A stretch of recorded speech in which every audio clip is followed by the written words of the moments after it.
ഒന്നുമില്ല, പെൻസിൽ വേണമെങ്കിൽ തരാം. എന്താ നോക്ക്, ഒന്നും ശരി, വേഗം തന്നോളൂ.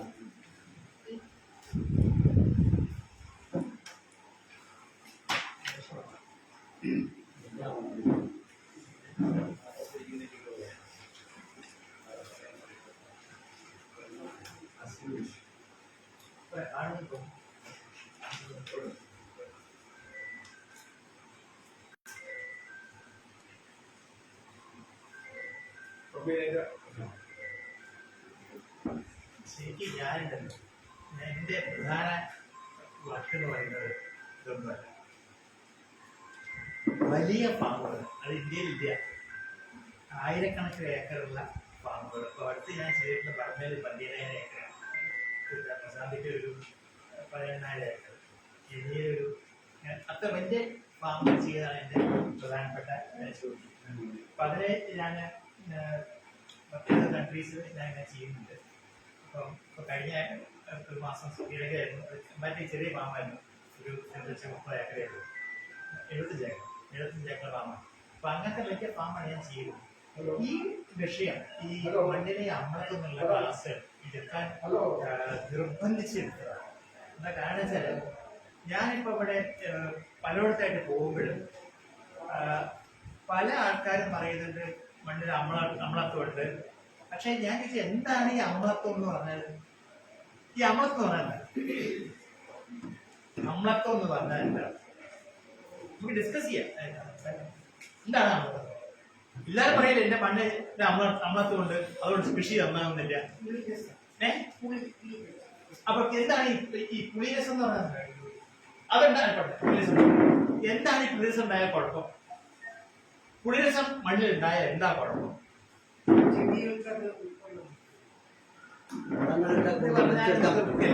വളങ്ങളിട്ട് കഴിഞ്ഞാൽ കൂടുതൽ വലിച്ചെടുക്കാൻ പറ്റില്ല. വളങ്ങൾ ഇട്ടാൽ വലിച്ചെടുക്കാൻ പറ്റില്ല ഒരു കാര്യം. പിന്നെ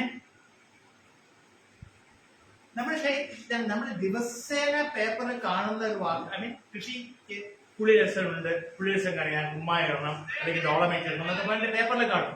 പക്ഷെ അതിന്റെ എന്താണ് ഈ പുളിരസം എന്നുള്ള കാര്യം വളരെ കുറച്ച് പേർക്ക് വ്യക്തമായിട്ട് അറിയും. എനിക്കും അറിയില്ല. വാസ്തവം മലയാളം ഞാൻ കുറെ കാലം കഴിഞ്ഞിട്ടാണ് അതിനെപ്പറ്റി പഠിച്ചത്. അപ്പൊ പഠിച്ചു വന്നപ്പോഴാണ് പിന്നെ ഇതിന് ഒരുപാട് കാര്യം നമ്മൾ അറിയാനുണ്ട്, കൃഷിക്കാർക്ക് അറിയാനുണ്ട് എന്നുള്ള കാര്യം മനസ്സിലായത്. അപ്പൊ അങ്ങനെ പറഞ്ഞപ്പോ ഞാൻ കുറെ ക്ലാസ് ഇങ്ങനെ എടുത്തു. സംഘടന എന്റെ കൂടെ എപ്പോഴും ക്ലാസ് എടുക്കാൻ വരുന്നത് ഞങ്ങൾ ഒരു 2 പേരായിട്ട് ഞങ്ങൾ ക്ലാസ് എടുക്കാം. ഒരു രഘുസാറിന്റെ ഒരാളുണ്ടായിരുന്നു, രഘുനാഥിന്റെ പറഞ്ഞത്. ഞങ്ങൾ 2 പേരും ഒരുമിച്ചിട്ട് ക്ലാസ് എടുക്കാൻ പോകാം. 1500 1500 ക്ലാസ്സോളം ഞാൻ എടുത്തിട്ടുണ്ട്. ഞങ്ങൾ നമ്മുടെ കേരളം മുഴുവനായിട്ട്. പത്മനാഭ സാറിന്റെ കൂടെ ഇല്ലേ, രഘു സാറ് കീടം ഞാൻ യോഗമായിട്ട് നടത്തിയത്. ഹലോ ഹലോ,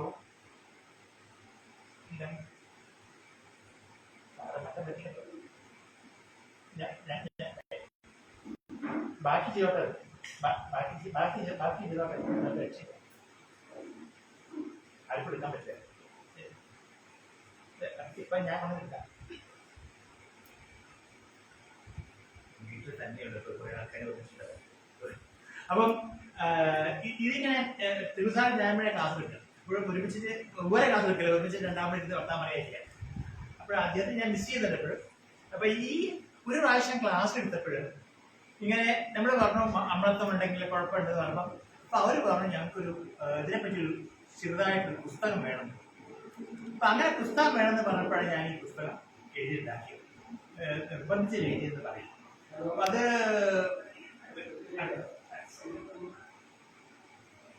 ലോകത്തെ കണക്ക് ചെയ്യാം. നമ്മുടെ ലോകത്ത് നോക്കുകയാണെങ്കിൽ ഈ ചുവപ്പ് നിറം കാണുന്ന രാജ്യത്തിൽ മുഴുവൻ അപ്പൊ അത് നോക്കുമ്പോ ഇന്ത്യ നോക്കൂ.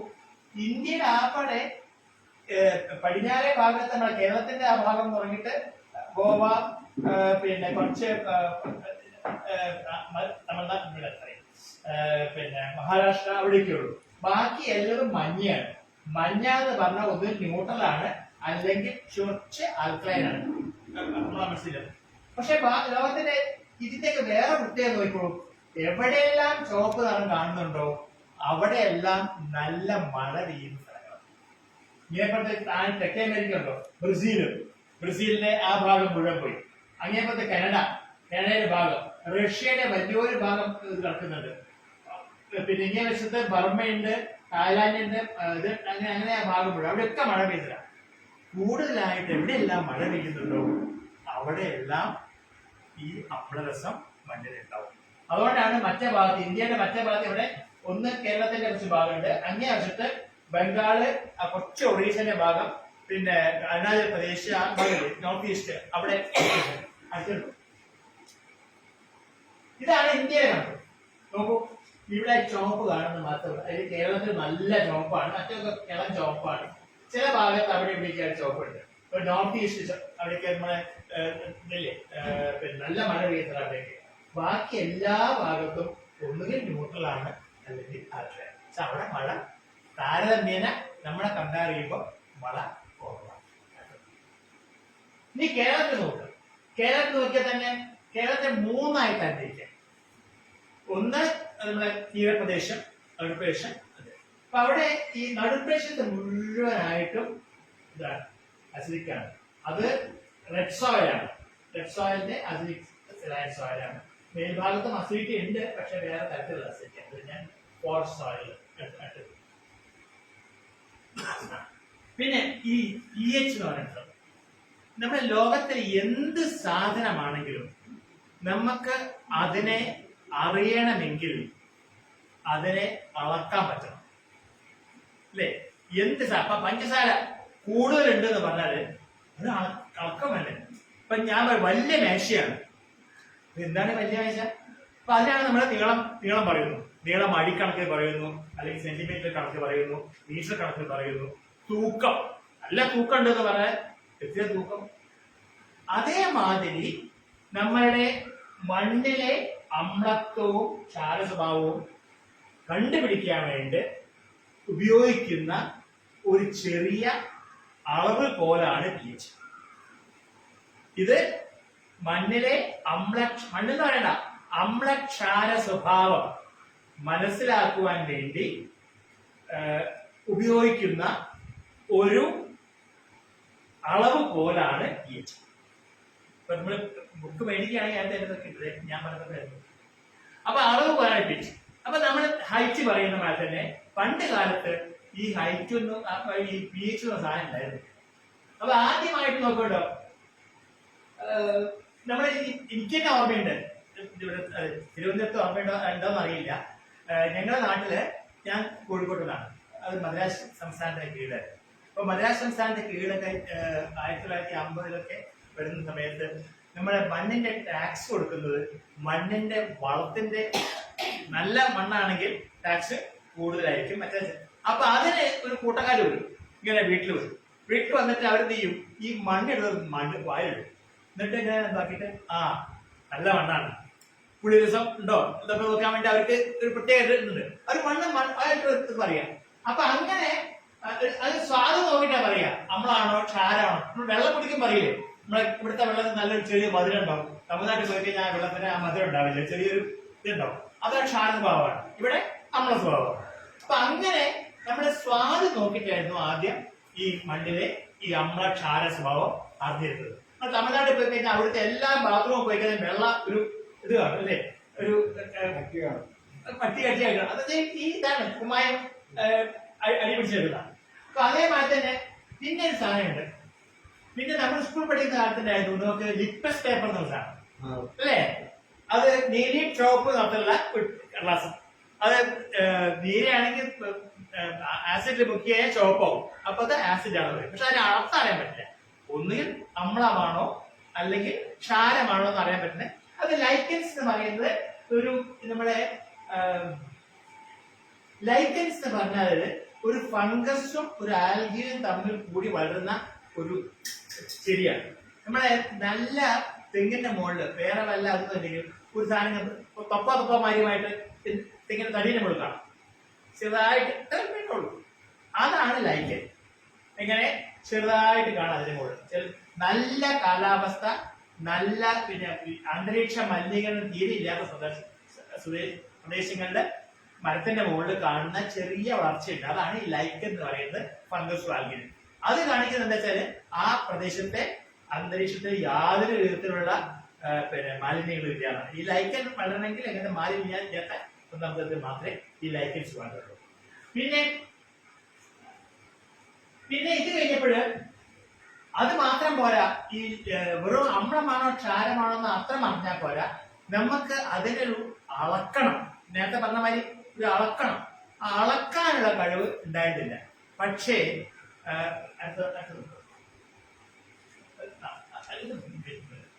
ഈ സയന്റിസ്റ്റ് സോറൻസ് എന്ന് പറയും, അങ്ങനെ ഈ ബിയർ ഉണ്ടാക്കുന്ന കമ്പനിയിലത്തെ കെമിസ്റ്റ് അല്ലേ.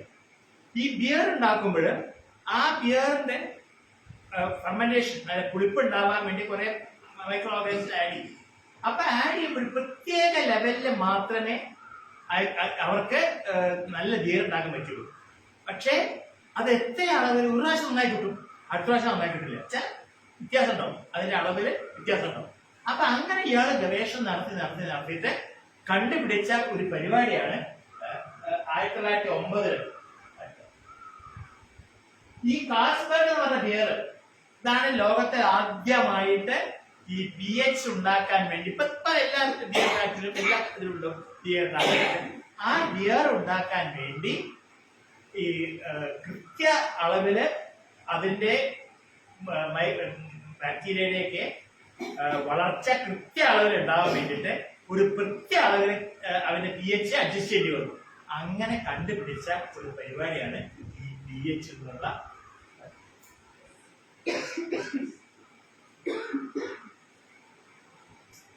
ശാസ്ത്രീയമായ പൊട്ടൻഷ്യൽ ഓഫ് ഹൈഡ്രജൻ എന്നൊക്കെ പറയാൻ വേണ്ട. പിന്നെ ഈ pH പ്രത്യേകത, നമ്മള് ഒരു സ്കെയിൽ എന്ന് പറഞ്ഞാണ്, ഒരു സ്കെയിൽ എന്ന് പറഞ്ഞാൽ നമ്മൾ സാധാരണ സ്കെയില് ഇഞ്ചാണെങ്കിൽ 1 മുതൽ 12 വരെ അല്ലെ, മറ്റേ മീറ്റർ ആണെങ്കിൽ പിന്നെ 100 സെന്റിമീറ്റർ, 1 സെന്റിമീറ്റർ. പക്ഷെ അതേമാതിരിയാണ് pH-നും. pH-ന്റെ അളവ് എന്ന് പറഞ്ഞാൽ ഏറ്റവും ചെറിയ അളവ് 0, ഏറ്റവും വലുത് 14. ഈ അളവേ ഉള്ളൂ, അതിനപ്പുറമില്ല ഇപ്പുറമില്ല.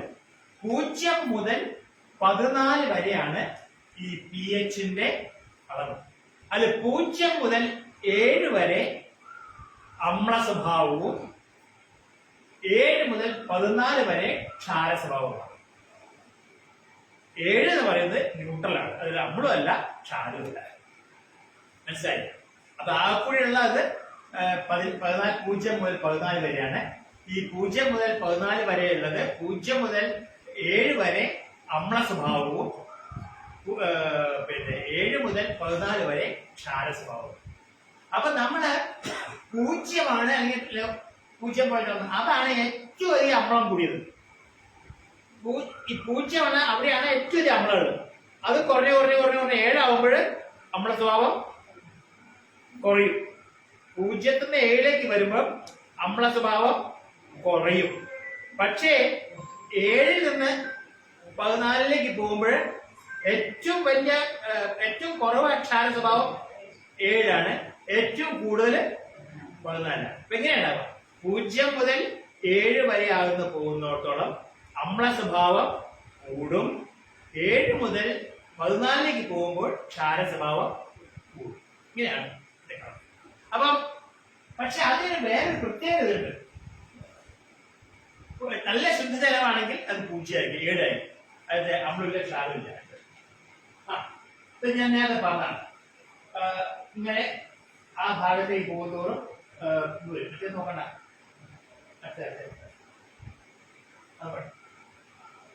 പക്ഷെ ഇത് വേറൊരു കുഴപ്പമുണ്ട്. ഈ 1 pH അല്ല 0 pH 1 pH അല്ലെങ്കിൽ 1 മുതൽ 2ലേക്ക് പോവുകയാണെങ്കിൽ അത് 1 മുതൽ 2ലേക്ക് എന്ന് പറയുമ്പോൾ 10 ഇരട്ടിയാണ്. ഇപ്പൊ 1ന്റെ അമ്ലത്വത്തിനെക്കാട്ടും 10 ഇരട്ടി കുറവാണ് 2ന്റെ അമ്ലത്വം. 2ന്റെ അമ്ലത്വത്തിന്റെ 10 ഇരട്ടി കുറവാണ് 3ന്റെ അമ്ലത്വം. അപ്പൊ 2, 3 നമ്മൾ പറയാം 2 ഉള്ളൂ, പക്ഷെ 3 കണക്കല്ല, 10 ഇരട്ടിയാണ്. 10 ടൈംസ് ഇൻറ്റു 10 ആണ്. അപ്പൊ 10 ഇരട്ടി. അതേമാതിരി 7 നിന്ന് 8ലേക്ക് പോകുമ്പോൾ ക്ഷാര സ്വഭാവം 10 ഇരട്ടി കൂടും. 5.1 5.2 എന്ന് പറയുകയാണെങ്കിൽ അത് വളരെ വ്യത്യാസങ്ങൾ വരുന്നുണ്ട്. കേട്ടോ, 5 4 എടുക്കുന്ന വ്യത്യാസം 10 മടങ്ങ്. 4 6 തമ്മിലുള്ള വ്യത്യാസം 100 മടങ്ങ്. അപ്പൊ 4നും 6നും ഇടയ്ക്കുള്ള വ്യത്യാസം 100 മടങ്ങാണ്. നമ്മൾ വിചാരിക്കുന്നത് 1 2 ഉള്ളൂ 4 ഉള്ളൂ. അതിന്റെ കണക്കാണ് അത് ഏറ്റവും നമുക്ക് ശ്രദ്ധിക്കേണ്ടത്. അതാണ് ഈ അമ്ലത്തെ പറ്റി പഠിക്കുമ്പോൾ നമ്മൾ എന്റെ വീട്ടിൽ 5 ഉള്ളൂ, ഞാൻ മറ്റേ 4 ഉള്ളൂ വെച്ചാൽ, പക്ഷെ 10 ഇരട്ടിയാണ് വ്യത്യാസം വരുന്നത്. ആ അമ്ല സ്വഭാവം 10 ഇരട്ടി വ്യത്യാസം വരും. അപ്പൊ അങ്ങനെ അതൊരു കാര്യമായി ശ്രദ്ധിക്കുന്നുണ്ട്. പിന്നെ നമ്മളിപ്പം ഇപ്പൊ നമ്മൾ ഡെയിലി നമ്മൾ ഉപയോഗിക്കുന്ന സാധനത്തിന്റെ പിന്നെ അമ്ല സ്വഭാവം, നമ്മുടെ എല്ലാത്തിന്റെയും pH, ബ്ലഡിന്റെ pH, സലൈവയുടെ pH, എല്ലാത്തിന്റെയും pH വളരെ ഇമ്പോർട്ടന്റ് ആണ്. ഫോർ എക്സാമ്പിൾ ബാറ്ററി, സാധാരണ ബാറ്ററിയില്ലേ ഉപയോഗിക്കുന്ന ബാറ്ററി, അതിനകത്ത് ഒഴിക്കുന്ന വെള്ളം അത് 0 ആണ്. ലെമൺ ജ്യൂസ് 2 ആണ്. പിന്നെ കാർബണേറ്റഡ് ബെവറേജ് 2.5 അപ്പൊ നമ്മൾ കഴിച്ചത് കൊക്കക്കോളയില്ലേ, അതൊക്കെ 2.5 pH. വളരെ നമ്മൾ വിത്ത് കുടിക്കുന്നുണ്ട്, 2.5. പിന്നെ ഓറഞ്ച് ജ്യൂസിനാണെങ്കിൽ 3.5, ബിയർ ആണെങ്കിൽ 4.5, കോഫി ആണെങ്കിൽ 4.25, എഗ് യോക്ക് മഞ്ഞള് 5.25, മിൽക്ക് 6.25. പിന്നെ അത് കഴിഞ്ഞിട്ട് സോഫ്റ്റ് വാട്ടർ, പിന്നെ ഫെർട്ടിലൈസ്ഡ് വാട്ടർ എന്നൊക്കെ പറയുന്ന സാധനങ്ങൾ വരുന്നത്. മിൽക്ക് ഓഫ് മെഗ്നീഷ്യ, നമ്മുടെ മിൽക്ക് ഓഫ് മെഗ്നീഷ്യ അസിഡിറ്റിക്ക് കുറച്ച് കഴിക്കില്ലേ, അപ്പൊ അതൊക്കെ കഴിക്കാൻ കാരണമാണ് അതിന്റെ pH 10.5. നമ്മുടെ വയറ്റിലുണ്ടാകുന്ന പിന്നെ ഇതില് എന്താ പറയാ ഉണ്ടാകുന്ന അമ്ലത്തിനെ കുറയ്ക്കാൻ വേണ്ടിയാണ് മിൽക്ക് ഓഫ് മെഗ്നീഷ്യ കഴിക്കുന്നത്. മിൽക്ക് ഓഫ് മെഗ്നീഷ്യ കഴിക്കുമ്പോൾ അതിന്റെ 10 ആണ്. നമ്മളെ ഗാസ്ട്രിക് ജ്യൂസിന്റെ 3 ഗജ്ജായിരിക്കും, അപ്പൊ അത് കുറയ്ക്കാൻ പറ്റും. അതാണ് മിൽക്ക് ഓഫ് മെഗ്നീഷ്യ. ചിലർ വരും പാല് കുടിക്കാൻ പറയും, പക്ഷെ എന്നാലും മുഴുവൻ മാറില്ലെങ്കിലും പാലിന്റെ മിൽക്ക് ഓൾമോസ്റ്റ് 7ന്റെ അടുത്താണ്. അപ്പൊ അതാകുമ്പോ കുറെയൊക്കെ കുറച്ച് കിട്ടും, എന്നാലും മുഴുവൻ പറയില്ല. പക്ഷെ മിൽക്ക് ഓഫ് മെഗ്നീഷ്യ ആണ്. പിന്നെ എവിടെ വരുന്നുണ്ട്, നമ്മളെ മണ്ണ് നിലം തുടയ്ക്കാൻ ഉപയോഗിക്കുന്ന അതില്ലേ സൊല്യൂഷൻസ് ഒക്കെ, അതൊക്കെ 12, 14 ആൽക്കലൈനാണ്. അപ്പൊ ഞാൻ കാണിച്ചു തരാം. അപ്പൊ ഞാൻ ഇത് ഇവിടെ കാണിച്ചു തരാം. പിന്നെ ചോദിക്കുന്നത് എന്തുകൊണ്ടാണ് നമ്മുടെ മണ്ണില് pH കുറവാൻ കാരണം? നമ്മളെ കേരളത്തിലെ മണ്ണില് എന്തുകൊണ്ടാണ് pH കുറവാൻ കാരണം? പ്രധാന കാരണം മഴയാണ്. മഴ എന്ന് പറയുമ്പോൾ മഴ ഉണ്ടാകുമ്പോൾ സാധാരണ മണ്ണിലാണെങ്കിൽ പിന്നെ എന്താ പറയാ കുറെ ന്യൂട്രിയൻസ് ഉണ്ടാവും. ആ ന്യൂട്രിയൻസ് മുഴുവൻ വെള്ളത്തിൽ ലയിച്ചു പോയി കഴിഞ്ഞാല് അവിടെ അവശേഷിക്കുന്ന ഇതെന്ന് പറഞ്ഞാൽ അയേണ്, നമ്മളെ ഓരെന്ന് പറയില്ല, അതാണ് അലുമിനിയം അയേണുമാണ്. അത് ഭയങ്കര അസിഡിക്കാണ്. അപ്പം ആ ഓര് ബാക്കി നിൽക്കും, ബാക്കിയുള്ള വളങ്ങൾ മുഴുവൻ കാൽസ്യം ഒക്കെ ഒലിച്ചു പോകും. ഒലിച്ചു പോകുമ്പോൾ ആ ഇത് കട്ട പിടിച്ച് ഇരിക്കുമ്പോഴാണ് അതിന് അസിഡിറ്റി മണ്ണിൽ. മറ്റോടത്തൊന്നും ഇത്ര മഴയില്ല, ഒലിച്ചു പോകാനുള്ള ഈ ക്ഷാരസ്വഭാവമുള്ള സാധനങ്ങളൊന്നും ഒലിച്ചു പോകാനുള്ള സാധ്യത കുറവാണ്. നമ്മൾ സാധ്യത കുറവായത് കൊണ്ട് അവിടെ ക്ഷാരസ്വഭാവമായിരിക്കും, നമ്മളത് അമ്ലസ്വഭാവം ഒന്നാണ്. പിന്നെ നമ്മൾ ഇതൊക്കെ ഉണ്ടാക്കിയെന്ന് വെച്ചാൽ ഈ മണ്ണ് ഉണ്ടാവുന്ന പാറ പൊടിച്ചിട്ടാണല്ലോ. ഈ പാറ പൊടിച്ച് നമ്മളെ ഈ ഇഗ്നേഷ്യസ് മണ്ണ് ഇതുപോലെ മണ്ണ് പാറാതെ വരും. ആ പാറ ശരിക്കും ഉണ്ടാക്കി വരുമ്പോൾ തന്നെ അതൊരു അമ്ല സ്വഭാവമാണ്. ആ പാറ പൊടിഞ്ഞ് കിട്ടുന്ന മണ്ണാണ് നമുക്ക് ഉപയോഗിക്കുന്നത്, അത് അമ്ല സ്വഭാവമുള്ളതാണ്. അപ്പൊ അമ്ല സ്വഭാവം ആ പാറ നമ്മളിപ്പം ഉപയോഗിക്കുന്ന ഡോളമൈറ്റ് ഇല്ലേ, ഡോളമൈറ്റ് നമ്മൾ രാജസ്ഥാനിൽ ഇവിടുത്തെ കൊണ്ടുവരാണ്. അത് വെറും തന്നെ ഒരു പാറയാണത്, വെറും പാറപ്പൊടിയാണ് ഈ ഡോളമൈറ്റ് എന്ന് പറയുന്നത്, വേറെ ഒന്നല്ല, ഉണ്ടാക്കുന്നതല്ല, പാറപ്പൊടിയാണ്, പാറ പൊടിച്ചുണ്ടാക്കുന്ന പൊടിയാണത്. അത് അവിടുത്തെ പാറകള് ക്ഷാര സ്വഭാവമുള്ളതാണ്, നമ്മുടെ ഇവിടുത്തെ പാറ അമ്ല സ്വഭാവം. ഇവിടുത്തെ പാറ അങ്ങോട്ട് കൊണ്ടുപോകാം, അവിടുത്തെ പാറ ഇങ്ങോട്ട് കൊണ്ടുപോകാം. പിന്നെ സസ്യ വളർച്ച, നമ്മുടെ സസ്യങ്ങള് മറ്റ് പ്രദേശത്തെ താരതമ്യപ്പെടുത്തുമ്പോൾ കേരളത്തിൽ എല്ലായിടത്തും പച്ചപ്പുണ്ട് അല്ലെ, രാജസ്ഥാനിൽ പച്ചപ്പുണ്ടാവില്ല. പക്ഷെ ഈ പച്ചപ്പുണ്ടാവുന്ന വെച്ചാൽ ഇതില്ലേ നമ്മളെ വേരുകളിൽ കൂടി എപ്പോഴും ചെറിയ ചെറിയ അളവിൽ ദ്രാവകം പുറത്തേക്ക് വരുന്നുണ്ട്. ആ ദ്രാവകം മുഴുവൻ ആസിഡാണ്, ചെറുതായിട്ടുള്ള അമ്ലസ്വഭാവമാണ്. അത് ഇങ്ങനെ വർദ്ധന കൊണ്ട് അത് ക്ഷാരസ്വഭാവമാണ്. പിന്നെ സൾഫേറ്റ് മണ്ണ് അമ്ലമാണ്. അമ്ലമഴ എന്ന് പറയുന്നത് വെച്ചാൽ പ്രത്യേകിച്ചിട്ട് നിങ്ങൾ അമ്ല മഴയൊക്കെ അനുഭവിക്കണമെങ്കിൽ ഇവിടെ പോകണം. നമ്മുടെ എറണാകുളത്ത് FA ഷീറ്റിന്റെ അടുത്തൊക്കെ പോകണം. FA ഷീറ്റിന്റെ അടുത്ത് ഒരു ആദ്യം പെയ്യുന്ന മഴയില്ലേ, ഈ മഴ പെയ്യുമ്പോൾ മേലൊക്കെ പൊള്ളും. മേലുള്ള സൾഫറൊക്കെ ഉണ്ടാവും, ആസിഡ് ഉണ്ടാവും, സൾഫ്യൂരിക് ആസിഡിന്റെ ഇതുണ്ടാവും. അപ്പൊ അത് വരുമ്പോ അമ്ലം ഭയങ്കരമായിട്ടുണ്ടാവും. അപ്പൊ അതുകൊണ്ട് അമ്ല മഴയുണ്ടാവും. ആ അമ്ല മഴ നേരെ മണ്ണിലേക്കാണ് വരുന്നത്. അങ്ങനെ മണ്ണിലേക്ക് വരുമ്പോൾ മണ്ണ് കെട്ടി അമ്ലസ്രാവം ഉണ്ടാവും. ഇതെല്ലാമാണ്. ഇത് ഉണ്ടാക്കാൻ വേണ്ടിയിട്ട് വളരെ എളുപ്പമാണ്. അത് ഞാൻ സാധാരണ ഇത് ഈ ബുക്കിന് ഇവിടെ കൊടുക്കാറുണ്ടായിരുന്നു. പക്ഷെ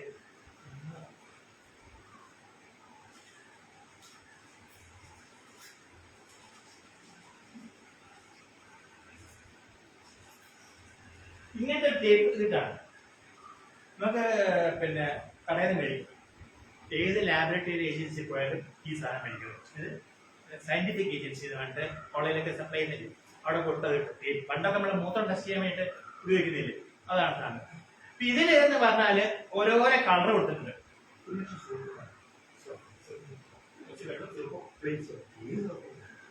അപ്പം അത് പിന്നെ അതിന് എന്താ പറയാ, ഇത് നമ്മുടെ മണ്ണെടുക്കുക. മണ്ണെടുത്ത് കഴിഞ്ഞിട്ട് ഒരു 10 ഗ്രാം മണ്ണെടുത്തിട്ട് 20 ml വെള്ളം, നല്ല വെള്ളം, ഇതില്ലേ ബോട്ടിൽ വെള്ളം കിട്ടില്ലേ, അതെടുത്ത് കലക്കുക. നന്നായിട്ട് കലക്കുക. കലക്കിയ ശേഷം ഇതിന്റെ ഒരു കഷ്ണം മുറിച്ചിട്ട് ആ കഷ്ണം അയാൾക്ക് മുക്കുക. ആ മുക്കി കഴിഞ്ഞാല് അതിന്റെ നിറം മാറും. വെള്ളത്തിന് മാറില്ല, ഈ ഫാൻ മുക്കി കഴിഞ്ഞാൽ ഇതിന്റെ കഷ്ണത്തിന്റെ നിറം മാറും. അപ്പൊ അതും ഇതുമായിട്ട് കമ്പയർ ചെയ്യാം. കമ്പയർ ചെയ്ത് കഴിഞ്ഞാൽ എവിടെയാണ് നമ്മൾ pH എന്ന് അറിയേണ്ടത്. അതാണ് ഏറ്റവും എളുപ്പമുള്ള. അതല്ലെങ്കിൽ ഇങ്ങനെ സാധനം കിട്ടും. ഞാൻ കുറച്ചുകൂടി ഇതുള്ളത് യൂണിവേഴ്സൽ ഇൻഡിക്കേറ്റർ എന്ന് പറഞ്ഞ സാധനം. അത് 250 റുപ്യ, അത് ഇവിടെ വെച്ച് മേടിച്ച് വെക്കുന്നു. 250 റുപ്യ ഉള്ളൂ. യൂണിവേഴ്സൽ ഇൻഡിക്കേറ്റർ എന്ന് പറയും. ഞാൻ അത് കൊണ്ടുവന്ന ശേഷം മറന്നു കൊണ്ടുവരാൻ വേണ്ടി. അപ്പൊ ആ യൂണിവേഴ്സൽ ഇൻഡിക്കേറ്റർ എന്ന് പറഞ്ഞാല് അത് നമ്മൾ നേരത്തെ പറഞ്ഞ മാതിരി തന്നെ നമ്മള് പിന്നെ മണ്ണെടുത്തിട്ട് വെള്ളത്തിൽ കലക്കുക, സെറ്റിൽ അനുവദിക്കുക, ഒരു ഡ്രോപ്പ് ഇതിനകത്ത് ഒഴിച്ചു കൊടുക്കുക. ഒഴിച്ചു കൊടുത്തു കഴിഞ്ഞാൽ അതിന് നിറം മാറും. നിറം മാറിക്കഴിഞ്ഞാൽ ആ ബോട്ടലിന്റെ മുകളിൽ തന്നെ ഇങ്ങനത്തെ കുറെ കളർ വ്യത്യാസങ്ങൾ കാണിക്കും. അപ്പൊ കളർ ഏതാ കളർ നോക്കിക്കഴിഞ്ഞാൽ നമുക്ക് അപ്രോക്സിമേറ്റ് ആയിട്ട്, മുഴുവനായിട്ടില്ല, അപ്രോക്സിമേറ്റ് ആയിട്ട് നമുക്ക് അതിന്റെ ഇത് കാണിക്കണം. ഇത് കുറച്ചും കൂടി നമുക്ക് ഇതായിട്ട് പോകണമെങ്കിൽ ഇങ്ങനെ കുറെ വേറെ വേറെ വേറെ മാർഗങ്ങളുണ്ട്. അടുത്തായിട്ട് ഇതാണ് ഏറ്റവും അക്യുറേറ്റ് ആയിട്ടുള്ള pH മീറ്റർ എന്ന് പറയും. ഈ pH മീറ്റർ എന്ന് പറയുന്നത് പിന്നെ ഒരു ഇതാണ്, ചെറിയ ഉപയോഗിച്ചിട്ടുള്ള pH മീറ്റർ ആണ്. ആ pH മീറ്റർ ഞാൻ അർത്ഥമായി ആ വെള്ളല്ലേ, വെള്ളത്തിന്റെ ഈ അതിനൊരു ചെറിയ രണ്ടോട് സാധനം കൂടി ബീക്കറല്ലേ, ബീക്കറിൽ ഇറക്കി വെച്ച് കഴിഞ്ഞാൽ അവിടെ ഉടനെ തന്നെ കാണിക്കും. അതല്ലെങ്കിൽ നമ്മുടെ pH മീറ്റർ ചെറുതായിട്ട് നമുക്ക് ലാബിലൊക്കെ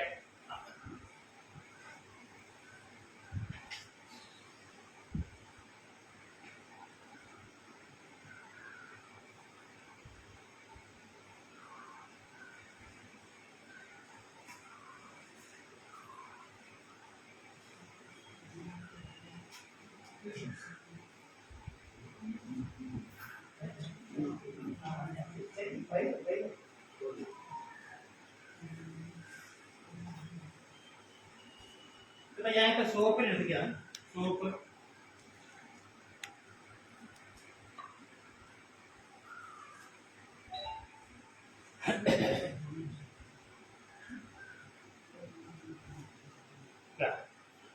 അതിന് നിറം നീലയായി മാറി. ഇപ്പൊ നീല നോക്കുകയാണെങ്കിൽ ഇത് ഏകദേശം 9ന്റെ അടുത്ത് വരും pH അല്ലേ. അപ്പൊ ഇതേമാതിരി നമുക്ക് എല്ലാത്തിനും കാണിക്കാൻ പറ്റും. ഏത് സാധനങ്ങളെ കുറിച്ച് വളരെ പിടിച്ചിട്ടാക്കിയിട്ട് നമ്മൾ ലക്ഷണം നമ്മളെ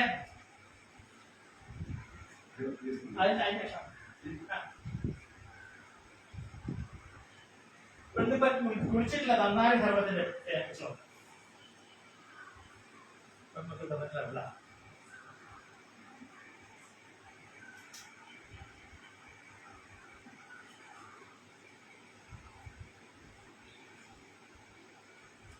അതിന്റെ pH ഓൾമോസ്റ്റ് 7 ആണ്.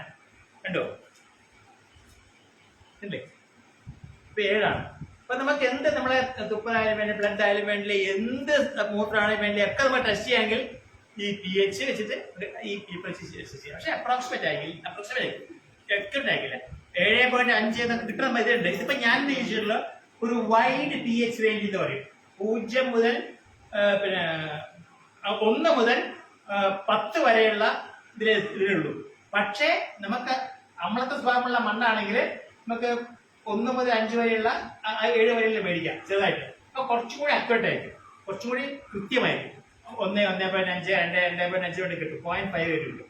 പക്ഷെ അതിനാണെങ്കിൽ നേരത്തെ കാണിച്ചിരുന്ന ബോട്ടിലില്ലേ, ആ ബോട്ടിലാണ് യൂണിവേഴ്സൽ ഇൻഡിക്കേറ്റർ എന്ന് പറഞ്ഞത്, അത് കുറച്ചുകൂടി ഇതായിരിക്കും. അതല്ല ഇതാണെങ്കിൽ പിന്നെ 5.621 എന്നൊക്കെ പറഞ്ഞിട്ട് വരും, കൃത്യമായി കിട്ടും. അപ്പൊ അതുകൊണ്ട് നമ്മൾ ഈ അളക്കാൻ വേണ്ടിയിട്ട് വളരെ നമ്മൾ ഒരു ആളുടെ സേവയ്ക്ക് പോകണ്ട, സ്വന്തമായിട്ട് ഇതിനാക്കൂടി വില വരുന്നത് 256 ഉറുപ്പിക ഉണ്ടെങ്കിൽ ജീവിതകാലം മുഴുവൻ ഉപയോഗിക്കുക. അപ്പൊ ഞാൻ ഇവിടെ ഒരു ബോട്ടിൽ മേടിച്ചു വെച്ചാൽ ആരുടെയും മണ്ണ് കൊണ്ടുവന്ന് നിങ്ങൾക്ക് അവിടെ കൊണ്ടുപോയി കൊടുക്കേണ്ട ആവശ്യമൊന്നുമില്ല. ഇവിടുന്ന് ഒരു ഡ്രോപ്പും ഇട്ടതാ മറ്റേ തിരുവനന്തപുരത്ത് ലാബറട്ടറി സപ്ലൈസ് ഉണ്ട്. ഒന്നുകിൽ നമ്മുടെ ആയുർവേദ കോളേജില്ലേ, ആയുർവേദ കോളേജിന്റെ എതിരെയായിട്ട് ഒരു ഏജൻസി ഉണ്ട്. പിന്നെ പനമല ജംഗ്ഷനിൽ ഒന്നുണ്ട്, പിന്നെ വഴുതക്കാടുണ്ട്, അങ്ങനെ പല സ്ഥലത്തുണ്ട്. ഇനി ലാബറട്ടറി ഏജൻസി എന്ന് വെച്ചാൽ ലാബറട്ടറി ഏജൻസീസ് കോളേജിൽ സാധനം വെക്കുന്നത്. അതൊന്നും അപ്പൊ അത് മേടിച്ചിട്ട് നമുക്കത് ഉപയോഗിക്കാൻ പറ്റും. ഇതാണ് വളരെ എളുപ്പത്തിൽ കണ്ടുപിടിക്കാനുള്ള ഒരു മാർഗം. ഇതത് നമ്മൾ മണ്ണിൽ വെക്കാൻ വെച്ചാൽ ഇങ്ങനത്തെ സാധനം ഉണ്ട്, ഇട്ടോടുമാരി കുത്തി വെച്ച് കഴിഞ്ഞാൽ കൃത്യമായിട്ട് അതിനകത്ത് ഞാൻ പറഞ്ഞു. മണ്ണിൽ ഒരു കപ്പ് മണ്ണെടുക്കുക, അതിൽ ഇരട്ടി അളവ് വെള്ളം ചേർക്കുക, നന്നായി ഇതിനായി കുപ്പിയിട്ട് കുലുക്കുക, ഉപ്പ് സൂക്ഷിക്കുക, pH വെള്ളത്തിൽ മുക്കുക, നെരുകിയുന്ന കണച്ചാട്ട് പേപ്പർ ഉപയോഗിച്ച് താഴ്ന്നു ചെയ്യുക. ഇതാണ് വളരെ സിമ്പിൾ ആയിട്ടുള്ള മെത്തേഡ്. പക്ഷെ ഉപയോഗിക്കുന്ന വെള്ളം എന്ത് ചെയ്യണമെന്ന് വെച്ചാല് ആദ്യം ഉപയോഗിക്കുന്ന വെള്ളത്തിന്റെ pH നോക്കുക. നമ്മൾ ഉപയോഗിക്കുന്ന വെള്ളം അസിഡിക്കാണോ ആൽക്കലൈനാണോ അറിയില്ലല്ലോ. അപ്പൊ അതൊന്ന് നോക്കുക. കഴിയുന്നതും നമ്മൾ നല്ല കുടിക്കാൻ ഉപയോഗിക്കുന്ന ലിസ്റ്റേരിയുമായിട്ട് ഒരു ബോട്ടിൽ മേടിച്ചിട്ട് അത് ഉപയോഗിച്ച് കഴിഞ്ഞാൽ നമുക്ക് എളുപ്പത്തിൽ ചെയ്യാൻ പറ്റും. ഹാപ്പിയാണ്. നമുക്ക് ഈ എന്തിനാ pH നോക്കുന്ന കാര്യത്തിൽ പിന്നെ അതിലേക്ക് പോകാൻ പോകും. നമുക്ക് മണ്ണില് സസ്യങ്ങൾക്ക് പ്രധാനമായിട്ടും 17 മൂലകങ്ങളുടെ ആവശ്യം. 17 മൂലകങ്ങൾ. അതിൽ കാർബൺ, ഹൈഡ്രജൻ, ഓക്സിജൻ, അത് മൂന്നും, കാർബൺ, ഹൈഡ്രജൻ, ഓക്സിജൻ, ഇത് മൂന്നും അറ്റ്മോസ്ഫിയർ കിട്ടും അല്ലേ. നമ്മളെ ഒന്നുകൂടെ കാർബൺ ഡയോക്സൈഡ് കിട്ടും, വെള്ളത്തിൽ നിന്ന് വെള്ളം കിട്ടും, ഓക്സിജൻ മൂന്നെണ്ണം അറ്റ്മോസ്ഫിയറിൽ നിന്ന് കിട്ടും. ബാക്കിയുള്ള നൈട്രജൻ, ഫോസ്ഫറസ്, പൊട്ടാഷ്, ഈ മൂന്നിനാണ് NPK എന്ന് പറയുന്നത്. അതാണ് ഏറ്റവും കൂടുതലായിട്ട് ശരിക്കും ആവശ്യമുണ്ട്. അതിനാണ് പ്രധാനത്തിന്റെ പ്രാഥമിക മൂലകങ്ങൾ. ചെടിക്ക് ഏറ്റവും ആവശ്യമായിട്ടുള്ള പ്രധാനപ്പെട്ട അളവിൽ ആവശ്യമായിട്ടുള്ളതാണ് ഈ പ്രാഥമിക മൂലകങ്ങൾ. ഈ പ്രാഥമിക മൂലകങ്ങളാണ് നമ്മൾ ഇപ്പൊ കൊടുക്കുന്നത്. അധികമായിട്ട് കൃഷിക്ക് ഈ ഫെർട്ടിലൈസർ കൊടുക്കുകയാണെങ്കിൽ കൊടുക്കുന്നത് പ്രാഥമിക മൂലകങ്ങൾ. പക്ഷെ അതല്ലാണ്ട് ദ്വിതീയ മൂലകങ്ങളുണ്ട്, അതായത് അത്ര അത് ആവശ്യമില്ല, പക്ഷെ എന്നാലും ചെടിക്ക് ആവശ്യമുണ്ട്. അതാണ് കാൽഷ്യം, മെഗ്നീഷ്യം, സൾഫർ. ഇത് മൂന്നാണ്, കാൽഷ്യം, മെഗ്നീഷ്യം, സൾഫർ. പക്ഷെ ഇത് കൂടാതെ ചെടിക്ക് വളരെ കുറച്ച് അളവിൽ ആവശ്യമുണ്ട്, പക്ഷെ വളരെ കുറച്ച് മില്ലിഗ്രാമിൽ ആവശ്യമുള്ളൂ. നമ്മൾ സാമ്പാറൊക്കെ ഉണ്ടാക്കുമ്പോൾ കുറച്ച് ഉപ്പിട്ടാണ് ഇല്ലേ, വലിയ കണക്ക് ഉപ്പുണ്ടാകും. പക്ഷെ അങ്ങനെ വളരെ കുറച്ച് ആവശ്യമുള്ള ഇതാണ് ഇരുമ്പ്, manganese, zinc, molybdenum, boron, nickel, chlorine, ചെമ്പ്. ഇത്രയും 17 വ്യത്യസ്ത മൂലകങ്ങൾ എല്ലാ ചെടിക്കും ആവശ്യമാണ്. എന്നാൽ മാത്രമേ ചെടി വ്യക്തമായി കാണൂ. പക്ഷേ അപ്പൊ നമ്മൾ ചോദിക്കുന്നത്, നമ്മൾ അവിടെ NPK മാത്രമല്ലേ കൊടുക്കുന്നുള്ളൂ, എന്താണ് കൊടുക്കുന്നത്, പൊട്ടാഷ് എടുക്കുക. പക്ഷെ അതെന്താ കാരണം വെച്ചാല് ഇതൊക്കെ മില്ലിഗ്രാമിൽ മതി, വളരെ ചെറിയ അളവിൽ മതി. അപ്പൊ നമ്മള് ഇത് കൊടുക്കുകയാണെങ്കിൽ കുറെ കാലത്തേക്കുള്ള ഈ മൈക്രോ ന്യൂട്രിയൻസ് അവിടെ ഉണ്ട്. അപ്പം ഇത് കുഴപ്പം എന്താ, ഈ പഴങ്കഞ്ഞിക്കുള്ള കുഴപ്പം എന്താ, ഉറക്കം വരും. അപ്പൊ അതുകൊണ്ട് ആദ്യ കാലത്ത് തന്നെ അതുകൊണ്ട് അങ്ങനെ നമുക്ക്, അപ്പൊ അപ്പൊ ഇത്രയും മൂലകങ്ങൾ ആദ്യം നമ്മൾ എന്താ പറയാ മണ്ണിലൊക്കെ ഉണ്ടായിരുന്നു. ചെടി ഉപയോഗിച്ചിട്ട് അത് കുറേശ്ശെ കുറഞ്ഞു പോയി. പക്ഷെ ചെടി ഉപയോഗിച്ചിട്ട് ഇപ്പൊ കാട്ടിൽ കാട്ടിലും ഇതേമാതിരി സ്ഥിതി. പക്ഷെ കാട്ടിലുള്ള ഇലകളൊക്കെ അവിടെ തന്നെ വന്ന് ചെയ്യുന്നതിനെ കൊണ്ട് ആ മൂലകങ്ങൾ അവിടെ തന്നെ ഉണ്ടാവും. പക്ഷെ നമ്മളിവിടെ എന്താ നെല്ല് കൃഷി ചെയ്താൽ കൊയ്ത് പോകും. അപ്പൊ അവിടുത്തെ മൂലകങ്ങൾ നമ്മൾ എടുത്ത് കളയാണ്. കളയാൻ മണ്ണെടുക്കുക. അപ്പൊ അങ്ങനെ പോയി വരുമ്പോഴേക്ക് പിന്നെ വേറെ. അപ്പൊ ഞാൻ എല്ലാ ജൈവവളം കൊടുത്തുകൊണ്ട് മാത്രം ശരിയാവുമ്പോഴേക്കും ജൈവവളം കൊടുക്കുമ്പോൾ ആ നമ്മൾ ഉപയോഗിക്കുന്ന ആ ഇലകൾ നല്ല സ്ഥലത്ത് വളർന്നുണ്ടെങ്കിൽ മാത്രമേ ഉപയോഗുള്ളൂ. അതുപോലെ ചാണകം, പശു പുല്ല് തിന്നുന്നത് നല്ല പുല്ല് തിന്നാൽ അതിന്റെ ചാണകത്തിൽ ഈ എല്ലാ സൂക്ഷ്മ മൂലങ്ങളും ഉണ്ടാവും. പക്ഷേ പശു തിന്നുന്നത് നമ്മളെ പിന്നെ മറ്റേത് NPK മാത്രം കൊടുത്തിട്ടുള്ള പാലക്കാട്ടെ വളരാണെങ്കിൽ അതില് ഈ മൈക്രോ ന്യൂട്രിയൻസ് ഉണ്ടാവാൻ സാധ്യത. പശുവിന്റെ വയറ്റിനുള്ളത് മൈക്രോ ന്യൂട്രിയൻസ് ഒന്നും വരില്ല. അപ്പം അല്ലേ ആലോചിക്കാൻ പോലെ. അപ്പൊ നമ്മൾ എന്ത് കൊടുക്കുന്നു, നല്ല ഭക്ഷണം കൊടുത്തു കഴിഞ്ഞാൽ നല്ല ഇത് വരും, അല്ലെങ്കിൽ കണക്കാണ്. അപ്പൊ അതാണ് എനിക്ക് ജൈവവളത്തിലും ആണെങ്കിലും ചിലപ്പം അത് ഞാനൊരു കണക്ക് പറയാം. ചില ഇലകളുണ്ടല്ലോ, ചില ഇലകൾക്ക് മണ്ണിൽ വളരെ കുറച്ച് പിന്നെ അമ്ലത്വം ഉണ്ടെങ്കിൽ അത് വലിച്ചിടും. മനസ്സിലായിട്ടുള്ളോ? വയമ്പ് ഇപ്പൊ ചെറിയ കുട്ടിക്ക് നമ്മൾ വയമ്പ് അരച്ചു കൊടുക്കില്ലേ? വയമ്പിനുള്ള ഗുണം എന്താ വെച്ചാല് വയമ്പ് വയറ്റിലുള്ള കുറെ അണുക്കളെ മാറ്റാൻ ഉപയോഗിക്കുന്നുണ്ട്. അത് കൂടാതെ പല മൈക്രോ ന്യൂട്രിയൻസിനും വലിച്ചെടുക്കാനുള്ള കഴിവുണ്ട്. അപ്പൊ അതിന് ഇഞ്ചിക്ക് നമ്മൾ പച്ചലെടുത്ത് ഏത് ഇഞ്ചി പച്ചല നമ്മൾ എടുക്കുക? ഇഞ്ചിക്ക് ഇവിടെ എന്താ ഇഞ്ചിക്ക് പണ്ട് തുടങ്ങിയ പാണായിരുന്നു. പണ്ട് നിന്നാലും പാണാട് അതിന് അതിനെന്താ ഗുണം വെച്ചാല് അതിന് പൊട്ടാഷിന്റെ അളവ് കൂടുതലാണ്. അപ്പൊ ഓരോ തരം പണ്ട് കാലത്ത് നമ്മള് ജൈവവളം ഓരോ ചെടിക്കുന്ന ജൈവവളം എന്ന് വെച്ചാല് പിന്നെ പൊട്ടാഷ്യം വേണ്ട ഇഞ്ചിക്ക് നമ്മളെ പാണലിൽ വരും, പിന്നെ നൈട്രജൻ വേണ്ട ചെടിക്ക് നമ്മളെ ഇതൊക്കെ ചെയ്യാം. അങ്ങനെ പല ചെയ്യാൻ അങ്ങനെ അതൊക്കെ ഉണ്ടായത് പണ്ട്. അതുപോലെ പിന്നെ മറന്നുപോയി കാലക്രമേണ. പിന്നെ അടുത്തത് ഇത് ഇപ്പൊ ഞാൻ പറഞ്ഞ 17 മൂലകങ്ങൾ. ഈ മൂലകങ്ങളുടെ ലഭ്യത ഓരോരോ pH നോക്കൂ. നൈട്രജൻ എന്നുള്ള മൂലകം 6-ന് താഴെ pH ആണെങ്കിൽ അതിന്റെ ലഭ്യത കുറവാണ്. പിന്നെ പരമാവധി ലഭ്യത കിട്ടണമെങ്കിൽ അത് ന്യൂട്രൽ ആയിരിക്കണം. 6.5 മുതൽ ഒരു 7.5 വരെയൊക്കെയുള്ള. അതിന് കൂടുതലായി കഴിഞ്ഞാൽ പിന്നെയും കുറയും. ഇപ്പൊ നമ്മളെ ഏത് മൂലകാണെങ്കിലും ഇപ്പൊ ഫോസ്ഫറസ് ആണ് 6-ന് താഴെ ലഭ്യത കുറവാണ്, നേരത്തെ പരമാവധി ലഭ്യത കുറയുന്നു. പൊട്ടാഷ് അതാണ് നമ്മൾ പറയുന്നത് എപ്പോഴും ന്യൂട്രൽ ആയിട്ട് pH കൊണ്ടുവരുന്നതാണ്. നോക്കിട്ടോ, പരമാവധി ലഭ്യത അധികം വരുന്ന 6.5 ലാണ് അല്ലേ? 6.5 മുതൽ 7.5 അസിഡിക് ആകുമ്പോൾ അതേമാതിരി ഇരുമ്പ്, മാംഗനീസ്, അലുമിനിയം അത് നോക്കിക്കോളൂ, ലഭ്യത വർദ്ധിക്കുന്നു. അതാണ് നമ്മളെ ഇതൊക്കെ നെൽപ്പാടങ്ങളിലെ സൈഡ് കണ്ടില്ലേ ഈ പിന്നെ ഓര്. എന്താ കാരണം? ഇവിടെ അസിഡിക് ആയതുകൊണ്ട് അതിന്റെ ലഭ്യത വർദ്ധിക്കുന്നത് കൊണ്ട് ആ മണ്ണിൽ അവിടെ ഇങ്ങനെ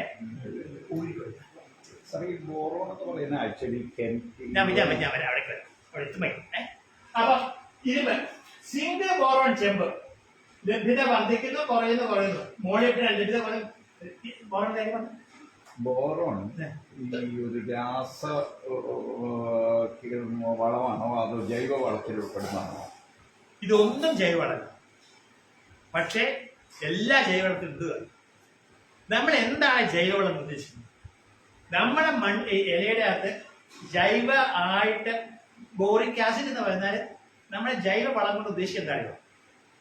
രാസപ്രവർത്തനങ്ങൾ കൂടമല്ലാതെ ഉണ്ടാക്കുന്ന വളങ്ങളെയാണ് ജൈവവളം പറയുന്നത്. അതായത് ലാബറട്ടറിയിൽ അല്ലെങ്കിൽ വലിയ ഇൻഡസ്ട്രീസിൽ ഉണ്ടാക്കുന്ന വളമില്ലേ, അതിനെയാണ് രാസവളം എന്ന് പറയുന്നത്. മറ്റേത് എല്ലാ വളവും ഇതിലുണ്ട്. നമ്മുടെ മണ്ണില് ജൈവവളം ഉപയോഗിച്ചാലും വേണ്ടില്ല, രാസവളം ഉപയോഗിച്ചാലും വേണ്ടില്ല. ചെടി വലിച്ചെടുക്കുന്നത് ബോറോൺ ആയിട്ടാണ്, ചെടി വലിച്ചെടുക്കുന്ന നൈട്രൈൻ ആയിട്ടാണ്, ചെടി വലിച്ചെടുക്കുന്ന പൊട്ടാഷ് ആയിട്ടാണ്. അല്ലാണ്ട് അത് ജൈവ ആർക്കും ചെടിക്ക് അറിയില്ല. പക്ഷെ മണ്ണിലുള്ള ജൈവവളത്തെ അതിലുള്ള മണ്ണിലുള്ള അണുക്കള് വിഘടിപ്പിച്ച് അതിൽ നിന്ന് ഈ ന്യൂട്രിയൻസ് പുറത്തേക്ക് വന്ന് അത് ചെടി വലിച്ചെടുക്കും. അങ്ങനെ ചെയ്യും. അതിന്റെ ബോറോൺ എന്ന് പറയുന്നത് ശരിക്കുള്ള പ്യുവർ ബോറോൺ എന്ന് പറയുന്നത് രാസമായിട്ടാവാം ജൈവമായിട്ടാവാം, രണ്ടും ആവാം. ഇതാണ് ഞാൻ നേരത്തെ പറഞ്ഞതിന്റെ വേറെ വരിക. എവിടെയൊക്കെ കിട്ടാതെ പച്ച കാണുന്ന ഏറ്റവും കൂടുതൽ കിട്ടുന്നതാണ്. അയൺ കണ്ടോ, അസിഡിക് ഏരിയയിലാണ്, മാംഗനീസ് അസിഡിക് ഏരിയയാണ്, ബോറോൺ അസിഡിക് ഏരിയയാണ്, കോപ്പർ ഇതാണ്. പക്ഷേ ഇതിന്റെ വേറെ കണക്ക് പറഞ്ഞില്ല. നമ്മള് നൈട്രജൻ മണ്ണിന്റെ pH 40 ആയിരിക്കാം, 4.5 ആയിരിക്കാം. നമ്മൾ വളം നൈട്രജൻ വളം ഇട്ടു.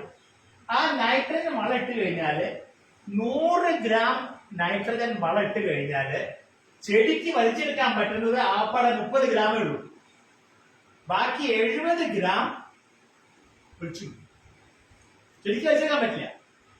പിന്നെ അതേ ഫോസ്ഫറസ് ആണെങ്കിൽ 23, പൊട്ടാഷ് ആണെങ്കിൽ 33% വെച്ചിട്ട് ബാക്കി കളയും. അപ്പൊ നോക്കൂ, നമ്മൾ 100 ഗ്രാം വളം ഈ NPK ഇട്ട് കഴിഞ്ഞാല് ചെടിക്ക് വലിച്ചെടുക്കാൻ പറ്റുന്നത് ആകെ 29 അല്ലേ, 29 ഗ്രാമേ ഉള്ളൂ. ബാക്കി 71 ഗ്രാം വേസ്റ്റാണ്.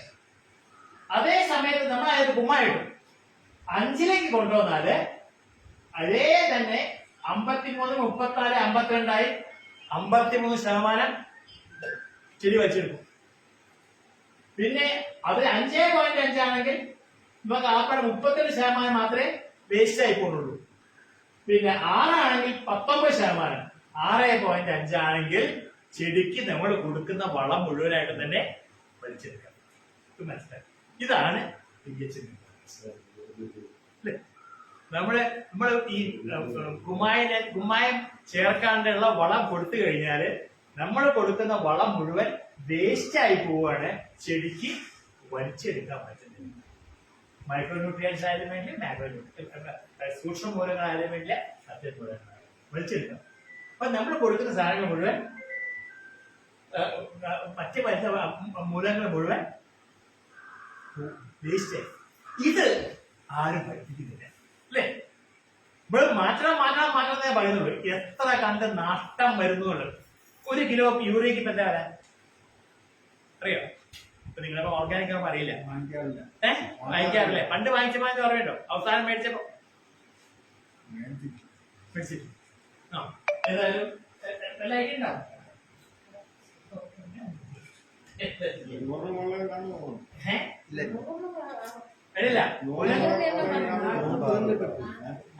സബ്സിഡി കഴിഞ്ഞാൽ 1 കിലോന് 6 രൂപയാണ്. 6 രൂപ സബ്സിഡി കഴിഞ്ഞ് കിട്ടുന്ന ഇല്ല.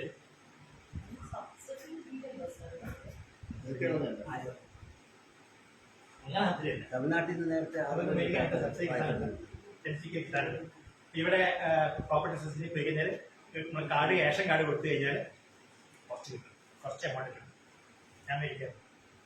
അപ്പൊ അതുകൊണ്ട് ഇതാണ് കണക്ക്. ഇപ്പൊ രാസവള ലഭ്യത ശരിക്കും വെട്ടണമെങ്കിൽ 6.5 നമ്മൾ കൊണ്ടുവരണം. അതാണ് അതെനിക്ക് കണക്കിന് നേരത്തെ പറഞ്ഞ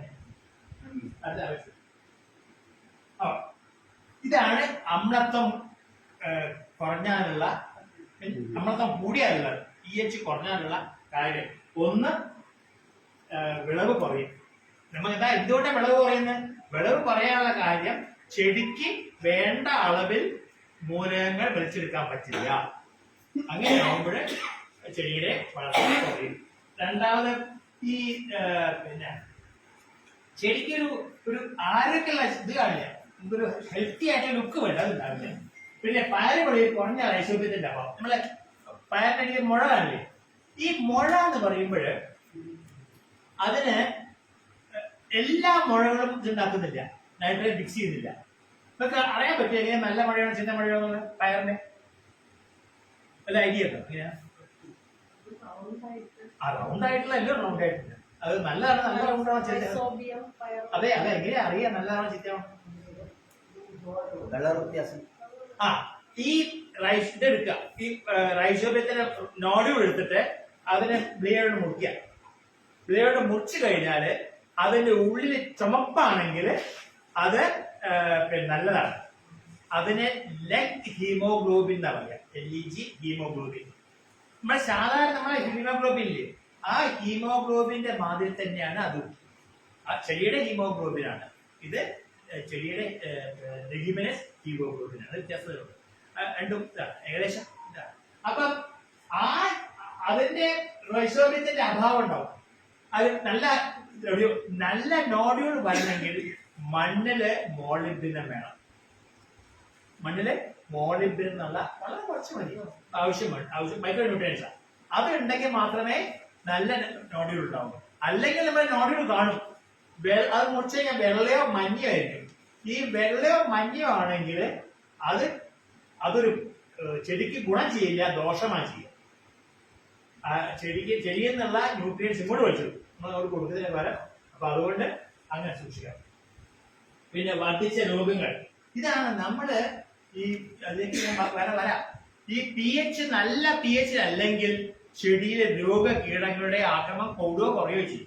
നമുക്ക് ഏതാ വേണ്ടതനുസരിച്ച് നമുക്ക് അഡ്ജസ്റ്റ് ചെയ്യേണ്ടി വരും. അപ്പൊ അങ്ങനെ കുറയാൻ പറ്റും. പിന്നെ ഇലകളെ നിറവ്യത്യാസം, അത് പലതരത്തിലുള്ള ഞാൻ പറയാം.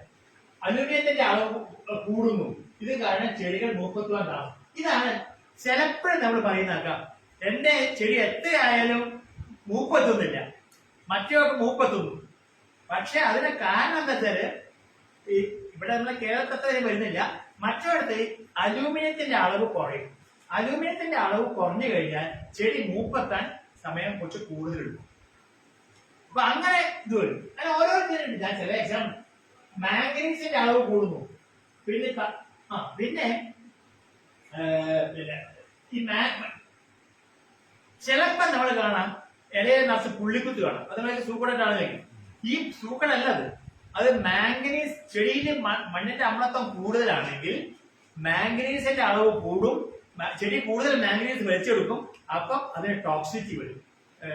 ആ ടോക്സിക് സിംറ്റം ആണ് നമ്മുടെ ഇലയുടെ മുകളിൽ പുള്ളിക്കുത്ത്.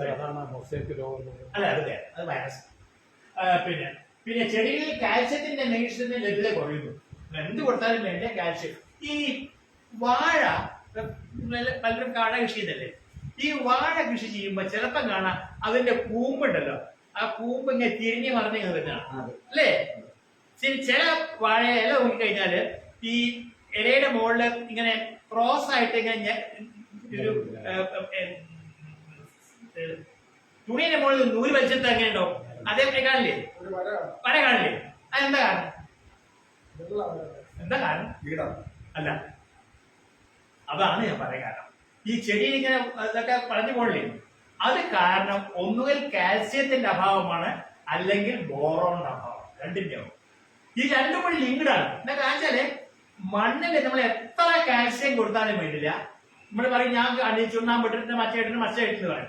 പക്ഷേ മണ്ണിൽ ചുണ്ണാമ്പ് ഇട്ടാൽ പോലും അവിടെ മണ്ണില് ബോറോൺ ഇല്ലെങ്കിൽ ചെടിക്ക് കാൽസ്യം വലിച്ചെടുക്കാൻ പറ്റും.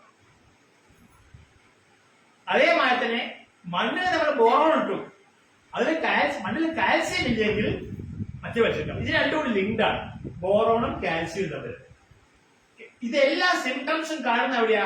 ഏറ്റവും മൂപ്പത്തിയ ഇലയില് അല്ലേ, മൂപ്പല് ഇലയിലെ മുകളിൽ, അല്ലെങ്കിൽ പുതിയ വരുന്ന ഇലയിലെ മുകളിൽ. തക്കാളിന്റെ ഇടയ്ക്ക് അടിയിൽ ഇങ്ങനെ കറുത്തൊരു പാടുവാണ്, കണ്ടിട്ട് അറിയില്ല അല്ലേ, അത് ഈ ബോറോണിന്റെയാണ്. ബോറോൺ വളരെ കുറച്ച് കൊടുത്താൽ മതി, ഒരു 5 മില്ലിഗ്രാം ലിറ്റർ വെള്ളത്തിൽ കൊടുത്താൽ മതി, വളരെ കുറച്ച് കൊടുത്താൽ. അപ്പോഴ് അത് കൊടുത്താല് മണ്ണിലുള്ള കാൽസ്യം വലിച്ചെടുക്കും, ബോറോൺ വലിച്ചെടുക്കും, ഈസ്റ്റൊക്കെ ഒന്ന് മാറും. അപ്പൊ ഇങ്ങനെ വളങ്ങൾ തമ്മിൽ അങ്ങോട്ടും ഇങ്ങോട്ടും റിലേഷൻഷിപ്പ് ഉണ്ട്. അപ്പൊ അത് ഇപ്പൊ നമ്മളെ കൂട്ടാൻ തന്നെ എന്തെങ്കിലും കുറച്ച് ഉപ്പ് കൂടിയാ വേണമെന്ന് കേട്ടില്ലേ, മരങ്ങൾ ഉരുളക്കിഴങ്ങ് എന്തൊക്കെ ചെയ്യില്ലേ, ഇങ്ങനെ ഉപ്പ് കൂടിയാ മാറ്റം. അപ്പൊ അങ്ങനത്തെ ചില ടെക്നിക്ക് ശരിക്കും ഉണ്ട്. ഇപ്പൊ ഇത് പിന്നെ നമ്മുടെ ഫോസ്ഫറസ് നമ്മുടെ കേരളത്തിലെ മണ്ണിൽ ഫോസ്ഫറസ് വളരെ കൂടുതലാണ്, സാധാരണ ഇതിൽ കൂടുതൽ. പക്ഷേ ഫോസ്ഫറസ് കൂടുതലായാൽ പോലും ചെടിക്ക് വലിച്ചെടുക്കാൻ പറ്റില്ല. ചെടിക്ക് വലിച്ചെടുക്കണമെങ്കിൽ എന്ത് വേണം? pH 6.5 എടുത്താൽ. അല്ലെങ്കിൽ മണ്ണിൽ ഇഷ്ടം പോലെ ഫോസ്ഫറസ് ഉണ്ടായാൽ പോലും ചെടിക്ക് അത് വലിച്ചെടുക്കാനുള്ള കഴിവില്ലാത്തതുകൊണ്ട് എന്ത് കാണുന്നു? ഫോസ്ഫറസ് ഇല്ലാത്തതിന്റെ ലക്ഷണങ്ങൾ ചെടി കാണിക്കും. പിന്നെ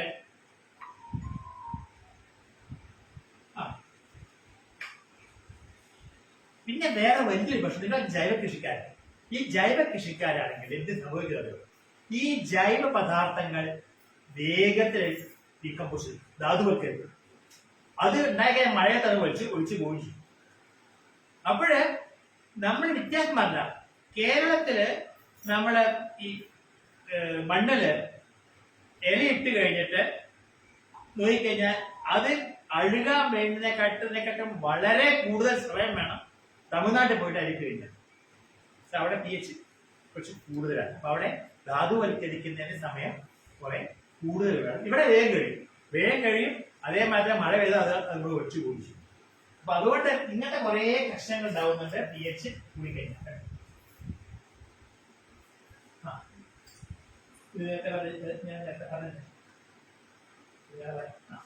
പിന്നെ എങ്ങനെയാണ് നമ്മൾ അസിഡിറ്റി കുറയ്ക്കുന്നത്? 2 മാർക്കാണ് പറഞ്ഞിട്ടുള്ളത്. കുമ്മായം ചെയ്യാൻ പറ്റും, ഡോളമൈറ്റ് ചെയ്യാൻ പറ്റും. കുമ്മായം എന്ന് പറയുന്നത് നമ്മളെ കക്കൽ പൊടിച്ച് ഉണ്ടാക്കുന്നതാണ്, നീച്ചൊക്കെ ഇതാക്കിയിട്ട് ചെയ്യുന്നതാണ്. അതിൽ കാൽസ്യം ആണുള്ളത്, കാൽസ്യം മാത്രമാണുള്ളത്. ഡോളമൈറ്റ് എന്ന് പറഞ്ഞാൽ പാറപ്പൊടിയാണ്, വേറെ ഒന്നുമല്ല. പാറ പൊടിച്ചിട്ടുണ്ടാക്കുന്ന പാറപ്പൊടിയാണ് ഡോളമൈറ്റ്. പല സ്ഥലത്തും ഇന്ത്യയുടെ പല ഭാഗത്തും നല്ല പാറകളുണ്ട്. ആ പാറ പൊടിച്ചുണ്ടാക്കുന്നതാണ് ഈ ഡോളമൈറ്റ്. ഈ ഡോളമൈറ്റ് ആണെങ്കിൽ കാൽസ്യം മെഗ്നീഷ്യം ഉണ്ട്, രണ്ടും ഉണ്ട്. കുമ്മായത്തിനാണെങ്കിൽ കാൽസ്യം മാത്രമേ ഉള്ളൂ, മറ്റേ ആണെങ്കിൽ കാൽസ്യം ഉണ്ട്, മെഗ്നീഷ്യം ഉണ്ട്. അപ്പം രണ്ടിന്റെയും ഗുണങ്ങൾ കാണിച്ചു.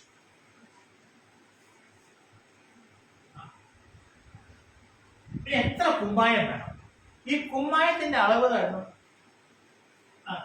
കുമ്മായത്തിന്റെ അളവ് എന്ന് പറയുന്നത് അത് മണ്ണിന്റെ നന്നായിട്ട് എന്താ പറയാ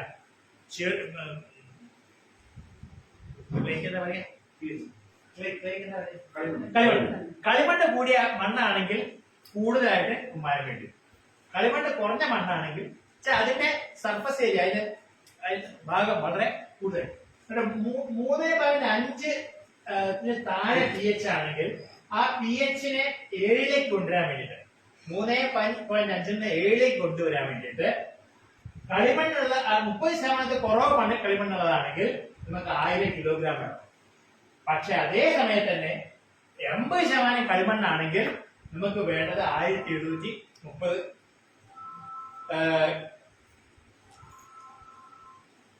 1750 കളിമണ്ണ്. 3.5 4.4 വരെയാണെങ്കിൽ 850 1400, 4.5 ഇടയ്ക്ക് 600 1000, 5.5 മുതൽ 5.5 വരെ 350 650, 5.6 വരെ 250 450, 6.5 മുതൽ 6.5 100 150, 6.6 മുതൽ 7.30 0. ഇതുണ്ടല്ലോ, ഇത് ശ്രദ്ധിച്ചിട്ടില്ലെങ്കിൽ കുഴപ്പം എന്താണെങ്കിൽ നമ്മളെ കൃഷിഭവനോ ഇവിടുന്നോ പറയും ഒരു പ്രത്യേക ഇത്ര ഡോളമൈറ്റ് കിട്ടണമെന്ന് പറയും. നമ്മളെ മണ്ണിന് നോക്കിയിട്ടുണ്ടാവില്ല, നമ്മളെ മണ്ണിന്റെ pH നോക്കിയിട്ടുണ്ടാവില്ല. നമ്മൾ വെറുതെ വേസ്റ്റ് ആക്കി കളയാണ്. മായ ആണെങ്കിൽ വേസ്റ്റ് ആക്കി കളയാണ്. അല്ലെങ്കിൽ കൂടുതലിടും അല്ലെങ്കിൽ കുറച്ചിടും. അപ്പൊ നമ്മളെ മണ്ണിന്റെ ഇത് ഈ മണ്ണിന്റെ കണ്ടുപിടിക്കാൻ നമുക്ക് ചെയ്യാനുള്ള മാർഗങ്ങളേ ഉള്ളൂ. അതെങ്ങനെ കുമ്മായ കളിമണ്ണെന്ന് കണ്ടുപിടിക്കാൻ വളരെ എളുപ്പമാണ്. ഒരു ഗ്ലാസ് വെള്ളം നിറച്ച് മണ്ണ് നിറച്ചിട്ട് ഇങ്ങനെ കുലുക്കിട്ട് വെച്ച് കഴിഞ്ഞാൽ സെറ്റിൽ ചെയ്യുമ്പോഴും അറിയാൻ പറ്റും എത്രത്തോളം. അവിടെ ഒരു അടുക്കടുക്കായിട്ട് കാണും. അടി ഏറ്റവും താഴെ വലിയ ചെറുത് കാണും, അതിന്റെ മുകളിൽ കുറച്ചും ചെറുതായി ഇടും, നേരത്തെ കളിമണ്ണ് കാണും. അങ്ങനെ പറയുന്നത് അത് മേടിക്കുന്നത്. ഇതാണ് അതിന്റെ ഏറ്റവും ആവശ്യമുള്ള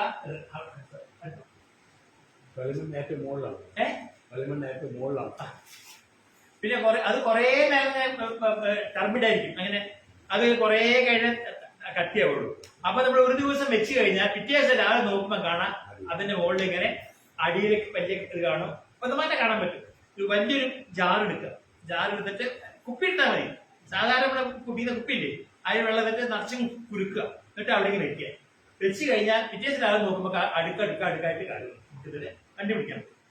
പിന്നെ പക്ഷെ നമ്മളെ വേറൊരു കാര്യം, ഈ നമ്മൾ ഏത് കുമ്മായിട്ടാലും വേണ്ടേ, ചിലപ്പോ ചില ആൾക്കാർ ഇത് പറയുന്നുണ്ട്, കക്ക പൊടിക്കൊന്നും വേണ്ട, കഷ്ണം കഷ്ണം ഇട്ടാൽ മതി അല്ലേ?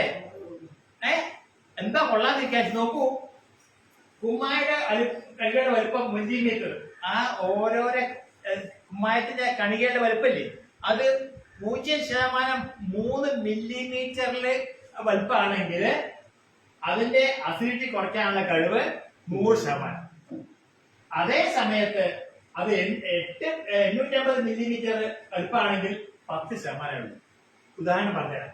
നമ്മുടെ വീട്ടില് പണ്ടൊക്കെ നമ്മൾ റോസിന് മുട്ട പൊടിച്ചിടും, മുട്ടത്തോട്. എത്ര കൊല്ലം കഴിഞ്ഞാൽ മുട്ടത്തോടത്തുണ്ടാവില്ലേ അല്ലേ? അത് എന്താ ചെയ്യണില്ല, മുട്ടത്തോട് എടുത്തിട്ട് മിക്സിയിൽ അടിച്ചിട്ട് ഇട്ട് കഴിഞ്ഞാൽ, അല്ലെങ്കിൽ അവിടെ മുട്ടത്തോടണോ, ഞാൻ ഇത് കണ്ടത് 10% ഉണ്ടാവും അതില്. അത് 10%, 10 കൊല്ലം കഴിഞ്ഞാലേ അതിലെ മുഴുവൻ കാൽസ്യം ചെടിക്ക് ലഭ്യമാവുള്ളൂ. മുട്ട പൊടിച്ചുകൊണ്ട് കഴിഞ്ഞാൽ തീർന്നു. അപ്പൊ ഇത് നമ്മൾ ആരും ആലോചിക്കുന്നില്ല.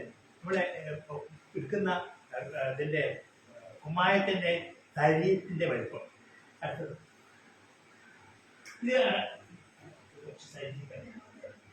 പിന്നെ നമ്മളെ ഇന്ത്യ ഗവൺമെന്റ് സ്റ്റാൻഡേർഡ് ഉണ്ട്, എല്ലാത്തിനും BIS standard, bureau of Indian standards ഉണ്ട്. അവര് ശരിക്കുള്ള ഒരു കുമ്മായം മാർക്കറ്റിൽ വിൽക്കണമെങ്കിൽ ഇതാണ് കണക്ക്. അതായത് 90% കണികകളും 2 മില്ലിമീറ്റർ മെഷിലൂടെ കടന്നു പോകണം. 90%. 20% കണികളും 1.5 മെഷിലൂടെ കടന്നു പോകണം. അസിഡിറ്റി കുറയ്ക്കുന്ന മൂല്യം 180 ആയിരിക്കണം. കാൽസ്യം ഓക്സൈഡ് 80 ആയിരിക്കണം, അല്ലെങ്കിൽ 70 ആയിരിക്കണം. ഈർപ്പം 10%. ഇപ്പൊ നമ്മളെ കൊടുക്കുന്ന കുമ്മായത്തിന് നമ്മൾ ഈർപ്പം നമ്മൾ ആരും നോക്കാറില്ല അല്ലേ? അത് വെച്ചിട്ട് ഈർപ്പം കൂടി അവർ വെള്ളത്തിനാണ് പൈസ മേടിക്കുന്നത്. വെറുതെ പഞ്ചസാര പലപ്പോഴും മേടിക്കുന്ന കാണാം, റേഷൻ ഷോപ്പിൽ മേടിക്കുന്ന പഞ്ചസാര നനഞ്ഞിട്ടുണ്ടാവും. പക്ഷെ അവർ ആ വെയിറ്റല്ലോ നോക്കുന്നത്, അപ്പൊ അത് നഷ്ടമാണ്. അത് ഇതാണ് നമ്മുടെ ഇന്ത്യൻ സ്റ്റാൻഡേർഡിന്റെ കുമ്മായത്തിന്റെ കണക്ക്. ഇതിൽ കുറഞ്ഞിട്ടുള്ള കുമ്മായാണെങ്കിൽ അത് ശരിക്കുള്ള കുമ്മായല്ല. നമുക്ക് കേസ് കൊടുക്കുക വെച്ചാൽ ഇത് കേസ് ഉണ്ടാക്കുന്നത്. അടുത്തത് അത് ഡോളമേറ്റിന്റെ ഇതേമാതിരി ഡോളമേറ്റിന്റെ കാര്യം പറയുന്നത്. ഇപ്പൊ നമുക്ക് കിട്ടുന്ന ഡോളമേറ്റ് പകുതി മുക്കാൽ ഡോളമേറ്റ് വെറും പൊടിയാണ് അല്ലേ? 3 ഉറുപ്പിക 4 ഉറുപ്പിക കിട്ടുന്നുണ്ട്. അതൊന്നും കിട്ടാൻ പറ്റില്ല നമുക്ക് അത്ര. അപ്പൊ അതില് ഒന്നും ഉണ്ടാവില്ല. നിയമപ്രകാരം ഡോളമൈറ്റില് ഏകദേശം കാൽസ്യം മെഗ്നീഷ്യം 50% കാൽസ്യം മെഗ്നീഷ്യം വേണം. 25% കാൽസ്യം 20% മെഗ്നീഷ്യം വേണം. പക്ഷെ അതൊന്നും ഉണ്ടാവില്ല, വെറും പൊടിയുണ്ട് അവിടെ.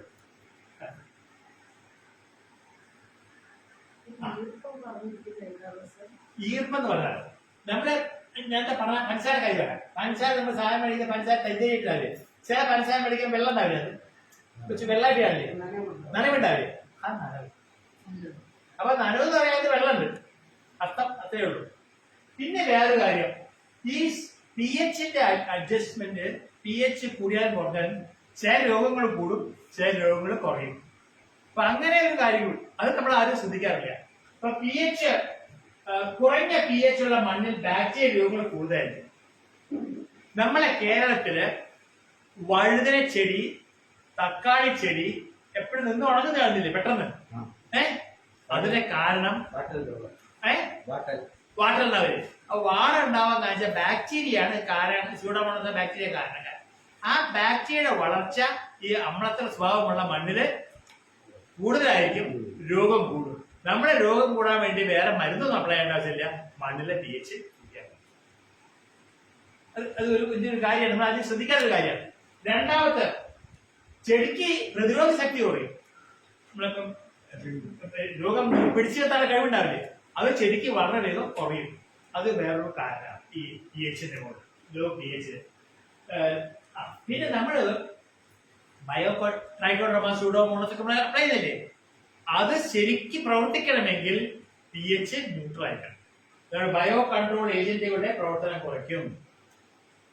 ട്രൈക്കോഡർമിയം ബാക്ടീരിയ ഫംഗസ് ആണ്, അതിന്റെ ആക്ഷൻ വളരെ കുറവായിരിക്കും. അതുകൊണ്ട് അത് കുറയ്ക്കും. പിന്നെ ചിലപ്പോ കാണാം പൗഡറി മെല്ല് പെട്ടെന്ന് വരുന്നതാണ്. പൊടിപ്പൂപ്പ് രോഗമില്ലേ, ചെടി നമ്മളെ പൊടി അത് pH 5 ആണെങ്കിൽ അത് പെട്ടെന്ന് കൂടും. മണ്ണിലെ pH ആണെങ്കിൽ വളരെയധികം അത് കൂടും. അപ്പൊ അതിന്റെ രോഗം കൂടും. പിന്നെ നെമറ്റോഡ് ഉണ്ടെങ്കിൽ നിമാവരകളുടെ ഇതും pH കുറവാണെങ്കിൽ നമ്മളത്തെ കൂടുതലാണെങ്കിൽ pH-ന്റെ കുറവ്. അത് മനസ്സിലാക്കി. പിന്നെ നമ്മള് വേറൊരു കാര്യമല്ല, നമ്മുടെ ഇടയ്ക്ക് ഹൈഡ്രാഞ്ചിയ മേടിച്ചു കൊണ്ടിരും. പിന്നെ പറയാം അവിടെ ഞാൻ ഷോപ്പ് ഹൈഡ്രാഞ്ചിയ മേടിച്ചു കൊണ്ടുവന്ന് വീട്ടിൽ കൊണ്ടുപോയി പിന്നെ നിറം മാറുന്നൊക്കെ, അതൊക്കെ pH കാരണം.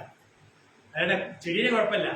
ഈ ഹൈഡ്രാഞ്ചിയന്റെ ഫ്ലവറിന്റെ നിറം കൺട്രോൾ ചെയ്യുന്ന pH ആണ്. മണ്ണിലെ pH ഒരേ ചെടി തന്നെ നമുക്ക് ഈ ആഴ്ച നീലയാക്കാം, അടുത്ത ആൾക്കാർ ചുവപ്പാക്കാം. കുറെ ആസിഡ് ഒഴിച്ചാൽ മതി. ആസിഡ് വെച്ച് എന്തെങ്കിലും അമ്ലത്തുള്ള സാധനങ്ങൾ ഒഴിച്ചാൽ മതി. ഇതുണ്ടോ അവിടുത്തെ ഈ നമ്മളിവിടെ ഈ ചുവപ്പാണെങ്കിൽ പിങ്ക് ആവും.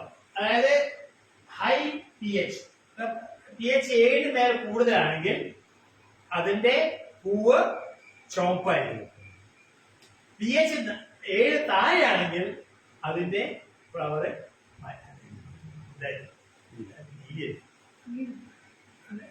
അപ്പൊ അങ്ങനെ നമുക്ക് പല കാര്യങ്ങളും നമ്മള് തീരെ പ്രതീക്ഷിക്കാത്ത കാര്യങ്ങളൊക്കെ pH-ന്റെ മുകളിലുണ്ട്. ഇത് ചെറിയൊരു സാമ്പിളെ ഞാൻ പറഞ്ഞിട്ടുള്ളൂ. ഇതിന് ഒരുപാട് കാര്യങ്ങളുണ്ട്.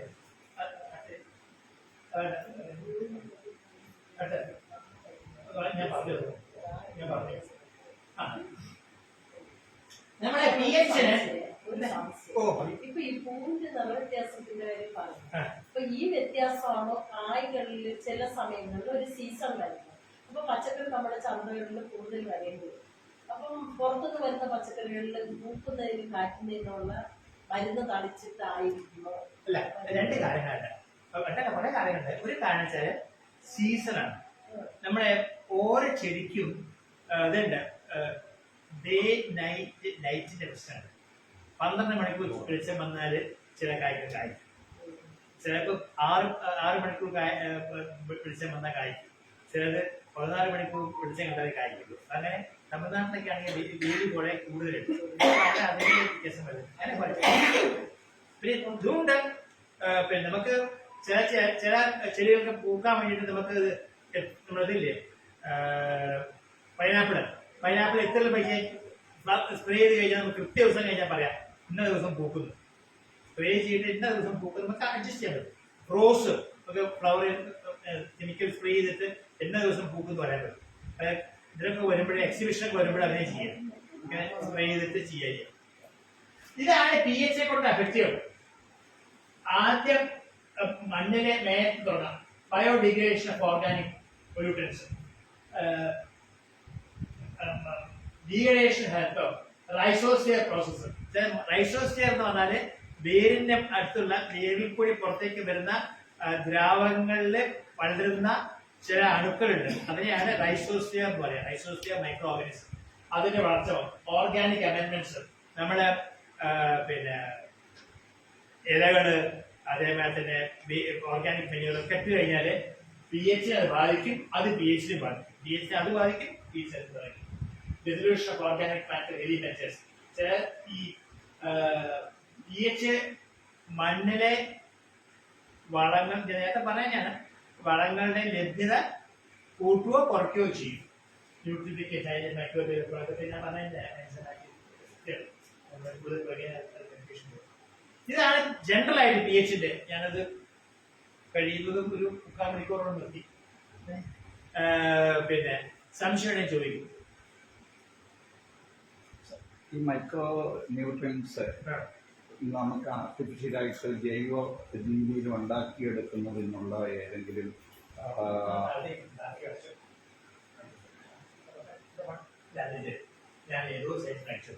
മൈക്രോ ന്യൂട്രിയൻസ് നമ്മള് ഒരു മൈക്രോ ന്യൂട്രിയൻസ് ഡെഫിഷ്യന്റ് ആയിട്ടുള്ള സോയിലില് അതേ അവിടെ തന്നെ കിട്ടുന്ന ഇലകൾ ഉപയോഗിച്ചിട്ട് ഉണ്ടാക്കുന്ന ജൈവവളം ഉപയോഗിച്ച് കഴിഞ്ഞാൽ സാധ്യത കുറവാണ്. മൈക്രോ ന്യൂട്രിയൻസ് ഡെഫിഷ്യൻസി കുറയില്ല. പക്ഷേ നമ്മുടെ organic even rules and regulation of organic agriculture അവരെന്നെ പറയുന്നുണ്ട് ഈ മൈക്രോ ന്യൂട്രിയൻസ് നമുക്ക് ആഡ് ചെയ്യാം. മൈക്രോ ന്യൂട്രിയൻസ് ആഡ് ചെയ്ത് കഴിഞ്ഞാൽ അത് ഈവൻ തന്നെ it is considered as organic. അത് രണ്ടും പറഞ്ഞിട്ട് പിന്നെ US അഗ്രികൾച്ചർ ഡിപ്പാർട്ട്മെന്റിന്റെ ഒരു റെഗുലേഷൻ ഉണ്ട്, ഇൻഡോസൈറ്റിന്റെ വേറെ റെഗുലേഷൻ ഉണ്ട്, ലാക്കോളയുടെ വേറെ റെഗുലേഷൻ ഉണ്ട്. ഓരോരോ കമ്പനിക്കാരും പ്രത്യേക റെഗുലേഷൻ ഉണ്ട്. പക്ഷെ പല കമ്പനിക്കാരും ഈ മൈക്രോ ന്യൂട്രിയൻസ് ആഡ് ചെയ്യാൻ അത് പക്ഷേ പെർമിറ്റ് ചെയ്താൽ അത് തന്നെ പ്രത്യേക ക്ലോറൈഡ് പാടില്ല, സൾഫൈഡ് പാടില്ല. മറ്റൊന്ന് ഈ കെമിക്കൽ രാസവളങ്ങളൊക്കെ ഇപ്പോ സർക്കാർ തലത്തിൽ തന്നെ ഇടയ്ക്കുണ്ടായിരുന്ന ഒരു പ്രൊമോട്ട് ചെയ്തുകൊണ്ടിരുന്ന ഒരു ടൈമുണ്ട്.